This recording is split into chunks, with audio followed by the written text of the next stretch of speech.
Bonjour à vous tous. Bonjour. Toutes. Bonjour. Donc je suis consultant sur la prestation qui s'appelle Objectif Projet Création Reprise d'entreprise. Il s'agit pour chacune d'entre vous de pouvoir avoir une vue de plus en plus précise sur la viabilité de votre projet. Cette viabilité-là, on peut la décomposer en différents étages.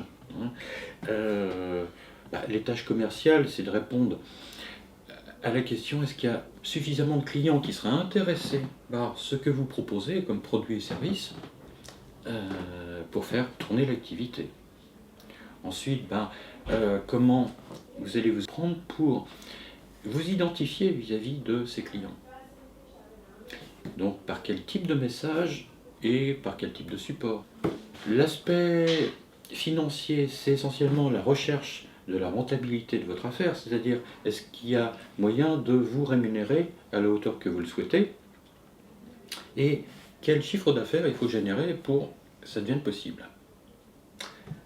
Juste derrière, on trouvera la recherche de vos besoins en financement, c'est-à-dire de quoi avez-vous besoin pour démarrer. Est-ce que vous avez besoin d'un véhicule ou acquérir un fonds de commerce, c'est pas la même chose. Les ordres de grandeur sont pas les mêmes.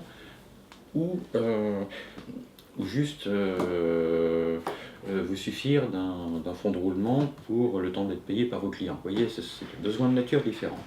Très important d'arriver à identifier vos besoins au départ et de les chiffrer.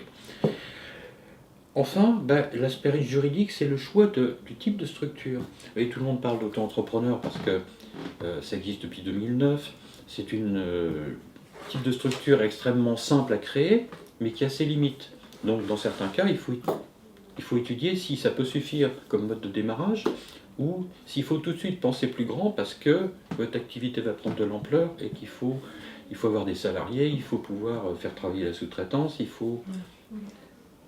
Donc voilà, vous allez faire par anticipation et donc l'aspect juridique c'est essentiellement ça, plus des questions de réglementation autour de votre activité. Je suis au chômage depuis novembre dernier. Et moi, je suis ici parce que je crée en fait des bijoux et des accessoires floraux pour les mariages depuis des années. Sauf que aujourd'hui, je me dis c'est peut-être l'occasion de creuser un peu dans ce sens-là, parce que c'est un hobby qui est devenu très important pour moi et qui finalement me permet de faire des ventes à des amis, à des amis d'amis, à des amis d'amis d'amis, et du coup ça prend une ampleur un peu plus importante que prévu. Et j'aimerais savoir ce que ça pourrait donner en ayant une activité avec ce thème-là.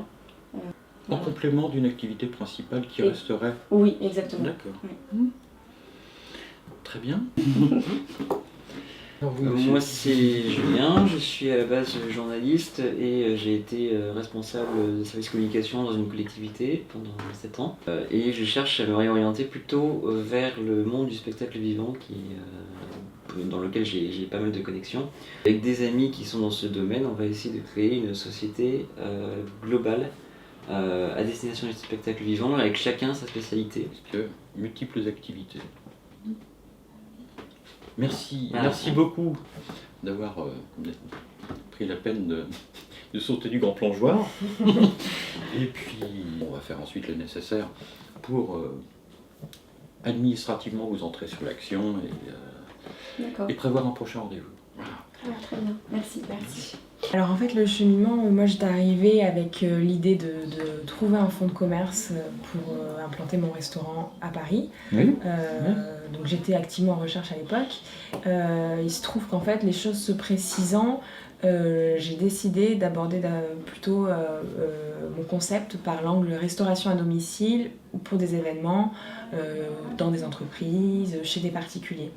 Donc voilà, c'est complètement différent, bien que je n'abandonne pas l'idée d'ouvrir un restaurant à terme, mais aujourd'hui ça correspond mieux à ma capacité de financement et également mon rythme de vie, donc les choses se sont précisées. Je veux dire, en termes de besoins de formation aujourd'hui.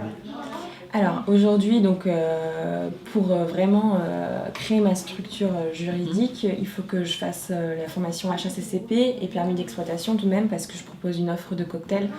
Et donc à partir du moment où on sert de l'alcool, même si c'est à domicile, il faut se doter du permis d'exploitation. Donc là, je vais faire ma formation qui a été en partie financée par Pôle emploi.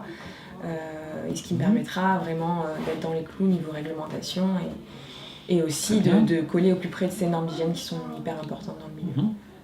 Est-ce que vous avez déjà une date de démarrage qui est... Alors, je vise une immatriculation dans le prochain mois. Et je vais essayer de développer un site internet pour communiquer davantage parce que pour moi je fonctionne plus avec le réseau d'amis, de relations. Mais donc élargir le spectre et avoir plus de clients. Vous aurez encore d'autres besoins en formation qu'on pourrait prévoir? Je pourrais toujours compléter avec des formations en cuisine. Là, je prépare actuellement mon CAP cuisine, mais en candidat libre. Ah oui. Oui. Donc j'avais fait une formation, mais qui était une formation intensive de 3 semaines qui m'a apporté les bases de la cuisine professionnelle, mais qui n'était pas diplômante, c'était juste un certificat. Donc l'idée, si je décroche le CAP, c'est de légitimer un petit peu effectivement mon poste derrière les fourneaux, mais bon, même si je sais que j'ai pas forcément besoin du diplôme pour exercer aujourd'hui, parce qu'il y a beaucoup de chefs à domicile qui se lancent. Mais vous prévoyez déjà d'avoir une palette plus large de cartes.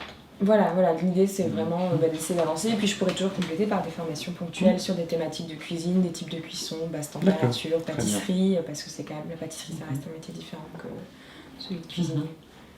Bien. Merci infiniment et puis donc très bonne chance dans tout ce que vous entreprenez. Merci. Je suis contente de la formation FACEM. Ça permet en fait tout simplement de ne pas être lâché dans la nature, d'avoir un suivi hebdomadaire.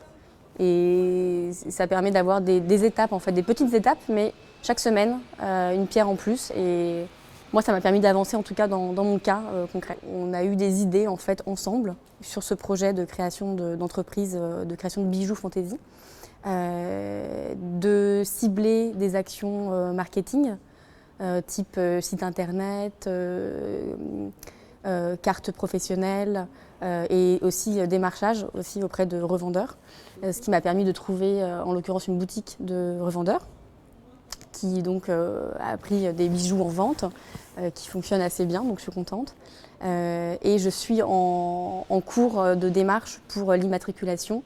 Parce que donc, je vais créer une micro-entreprise, c'est ce qui s'adapterait le mieux à mon projet, puisque c'est un projet parallèle à un employé, à un emploi salarié. Donc voilà, je suis en plein dans ce projet et ça avance à son rythme, mais ça avance bien, je suis contente. J'avais un peu peur au début de ne pas trouver des interlocuteurs qui correspondent à mon concept, dans le sens où ils ne sont pas du milieu de la restauration, ils ne connaissent pas le métier, et moi déjà je le connais assez peu parce que c'est une reconversion. Et puis finalement, Denis, je pense qu'il suit beaucoup de projets, et puis il arrive à faire des connexions entre les uns et les autres, et voilà, et donc à apporter des idées, à m'aider à prendre du recul, à m'interroger, donc même s'il n'est pas de la restauration, il a cette ouverture d'esprit et puis il maîtrise ce qui est marketing, financement et puis comment on monte un projet de A à Z. Donc ça m'a permis vraiment de m'aider en tout cas à avancer. Voilà.